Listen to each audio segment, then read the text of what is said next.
రీసెంట్‌గా నేనొక సీరీస్ చూశాను. అందులో 8థ్ క్లాస్ చదివే ఒక అబ్బాయి, అమ్మాయిల పెదవులు అనుకోని సంఘటన వల్ల కలుస్తాయి. దానితో ఆ ఇద్దరు పిల్లలు పుట్టేస్తారేమో అని భయపడి పెళ్లి చేసేసుకుందామని చర్చించుకుంటూ ఉంటారు. అదే క్లాస్‌లో ఉన్న ఒక ముదురు ఫ్రెండ్ అలా పిల్లలు పుట్టరని, ఏం చేస్తే పుడతారో చెప్పే సీడీలు నా దగ్గర ఉన్నాయి చూడమని వాడికి అందిస్తాడు.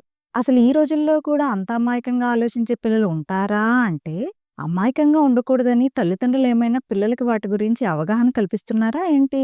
దానినొక బూతులా భావించి దాచిపెట్టే ప్రయత్నమే అందరం చేస్తున్నాం. కాబట్టే బూతు సినిమాలు చూసి అవసరమైన దానికంటే ఎక్కువే తెలుసుకుంటున్నారు మన పిల్లలు. మరి సరైన సమయంలో సరైన జ్ఞానం వారికి మనమే అందిస్తే ఈ ఆలోచనతో ముందుకొచ్చారు అదితి గుప్తా అండ్ తుహిన్ పాల్ అనే ఇద్దరు సామాజిక వ్యవస్థాపకులు. సాంస్కృతి సాంప్రదాయాల దృష్ట్యా మనం చెప్పలేం, నేర్పలేం అనుకున్న విషయాలను అవసరమైనంత మేరకే గులు మరియు మెన్స్ట్రోపీడియా అనే పుస్తకాలలో పొందుపరిచారు. ఈ టాపిక్ మీద డీటెయిల్డ్ వీడియోస్ ఛానల్లో పోస్ట్ చేశాను. ఇంట్రెస్ట్ ఉంటే ఒకసారి చెక్ చేయండి. బై ద వే, నేను చూసిన సిరీస్ ఏంటో, అది ఏ ప్లాట్‌ఫామ్‌లో ఉందో ఈ వీడియోలోనే హింట్ ఇచ్చాను. మీరు గనక గుర్తుపడితే కామెంట్ చేయండి.